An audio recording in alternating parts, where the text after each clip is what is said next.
Bonjour à tous et bienvenue pour cette nouvelle vidéo. Avant toute chose, abonnez-vous et cliquez sur la petite cloche pour être informé des prochaines vidéos. Partagez et laissez-moi un petit pouce, ça aide au référencement. Merci. Allez, c'est parti.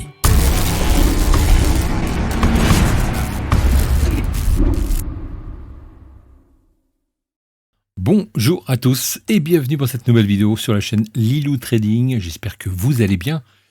Alors, si vous n'êtes pas encore abonné, effectivement, n'hésitez pas et surtout n'oubliez pas d'activer la petite cloche de notification pour être tenu au courant des nouvelles vidéos. Voilà pour la partie promo. Nous allons voir aujourd'hui bien une stratégie sur la VWAP très demandée. Et puis, c'est un petit peu normal puisque c'est quand même un outil très performant que nous avons sur cette VWAP.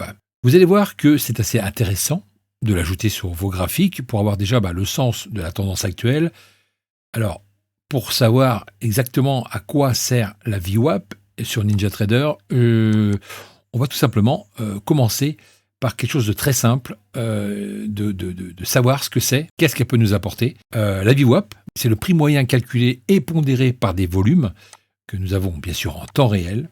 Donc cette VWAP n'est pas du tout comparable avec une moyenne mobile que vous connaissez tous, qu'on utilise d'ailleurs, mais effectivement c'est beaucoup plus appréciable d'avoir cette VWAP qui reste beaucoup plus fiable qu'une moyenne mobile.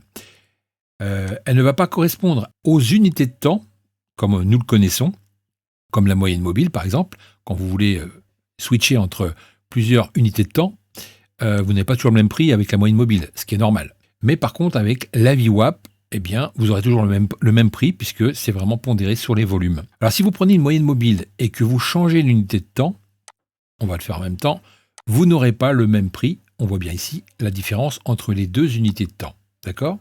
Alors que sur la VWAP, regardez bien, c'est tout le contraire.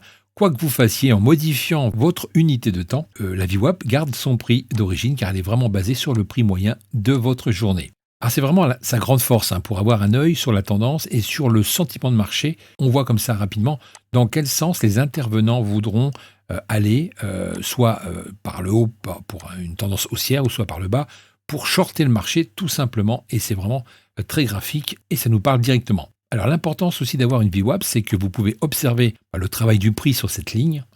En général, quand le prix vient coller la VWAP, on ne fait rien, on est plutôt en range et il ne se passe pas grand-chose. Mais une fois qu'on a cassé cette VWAP en début de journée, on a souvent de fortes accélérations vers le haut ou vers le bas. Alors la stratégie va être la suivante, si on veut réellement avoir une stratégie VWAP, c'est que quand on est en dessous de la VWAP, on va favoriser les ventes. Donc, soit quand on revient dessus pour faire une espèce de ressort ou un appui, soit à la cassure dans un espèce de couloir d'accélération qu'on pourrait définir. Idem pour l'achat, vous l'aurez compris, ça marche dans les deux sens, évidemment. On aura également souvent un retour sur la VWAP pendant la journée et surtout le matin. Donc, on va être très patient, on va regarder un petit peu ce qui se passe pour pouvoir choper le bon rebond potentiel sur un retour de VWAP. D'accord ?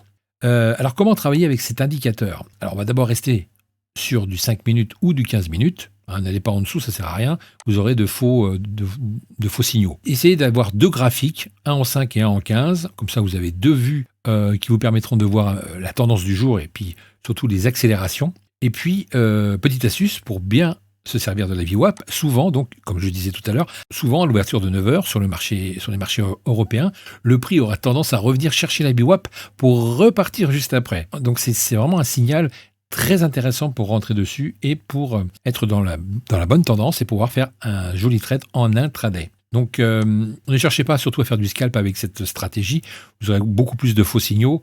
Donc on réserve vraiment cette stratégie de VWAP avec l'intraday tout simplement. Alors comme on travaille forcément avec les volumes, il nous faut un indicateur associé à cette VWAP. Nous allons donc rajouter l'indicateur volume up-down. On aura comme ça un visuel sur les volumes pour nous aider à rentrer tout simplement avec une petite indication en plus. Une fois que vous avez installé ces deux indicateurs, pensez à tracer vos zones de support et de résistance. Et puis on va quadriller comme ça notre journée de trading pour avoir les meilleures chances de réussite. Voilà, on va regarder un petit peu comment réagit la VWAP sur ces exemples que je vous mets sous les yeux.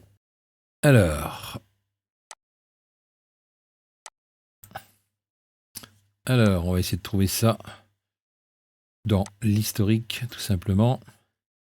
Ici, alors attendez, voilà. Ça, c'est pas mal. Je vais prendre l'outil Ellipse pour vous montrer ça. Ce sera beaucoup plus parlant pour vous. Voilà, ici, vous voyez, on a un rebond. On a eu un excès, un rebond. Donc une réintégration, cassure, pullback. Et on reste en dessous. Et ici, on voit bien que ça range. Donc là, aucune chose à faire. Ici, on peut éventuellement prendre un trade à l'achat. Mais ça reste assez fragile. Vous voyez, il faut vraiment qu'il y ait un écart important pour faire vraiment de l'oseille hein, sur ces signaux. Là, on a encore ici une petite touchette et puis on redescend tranquillement. Voilà, avec une mèche. Donc voilà comment ça se passe avec la VWAP. Vous êtes sûr que vous aurez beaucoup plus de chances de réussite qu'avec une simple moyenne mobile que d'habitude on utilise hein, tout simplement pour faire du trading. Mais voilà. Alors, il faut vraiment associer ici, par exemple, vous voyez, on avait un départ. Je vais tracer ici, eh bien, hop, un retour ici sur des plus bas, ce qui nous fait forcément une zone de compression. Et à partir de la zone de compression, on casse la VWAP. Voilà, ça descend. Hop, on casse la ligne de la VWAP et ensuite, eh bien, ça part. Mais il faut regarder s'il y a du volume. Parce que s'il n'y a pas de volume, aucun intérêt de rentrer. Donc voilà, ça peut être une stratégie pour rentrer en intraday. Je vais regarder ailleurs. Ici, ça a bien cassé. Ouais, ça passe autour. Ouais, bon, rien d'exceptionnel. Donc là, bof, rien d'extraordinaire. Mais vous voyez, on n'est jamais très très loin de la VWAP. Ça tourne vraiment autour de cette ligne. Hein. Toujours en fonction des volumes. Là, on a une belle cassure. Une sacrée accélération derrière avec des volumes. Donc c'est ça qu'il faut prendre en ligne de compte, c'est les volumes avant tout, avec cette VWAP.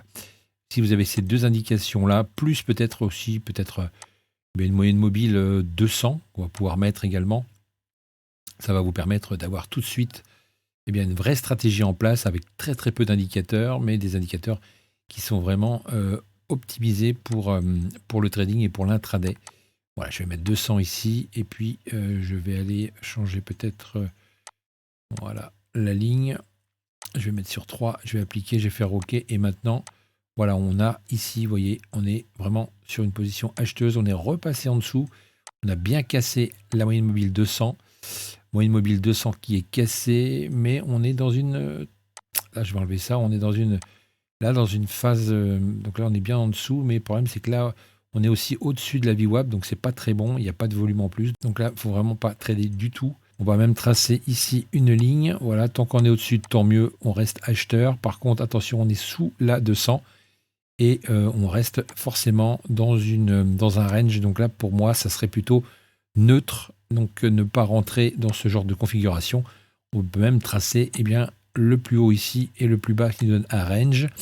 Et puis à partir de là, on pourrait éventuellement prendre la hauteur de ces deux de cette largeur de range pour aller voir des objectifs si jamais ça casse ce fameux range avec un retest du plus haut avant de rentrer avec du volume et pour la vente un peu plus bas. Voilà, donc pullback en dessous avec du volume pour rentrer éventuellement, mais là aucun intérêt. S'il n'y a pas de volume, aucun intérêt de rentrer. Vous voyez la différence entre cette zone neutre et ce que je vous ai montré juste avant. Voilà, j'espère que ça vous a plu. Petite vidéo en plus pour la chaîne, j'espère que ça va vous aider. Je vous souhaite une bonne journée et à très vite sur la chaîne pour de nouvelles vidéos. Attends, abonne-toi et clique sur la petite cloche.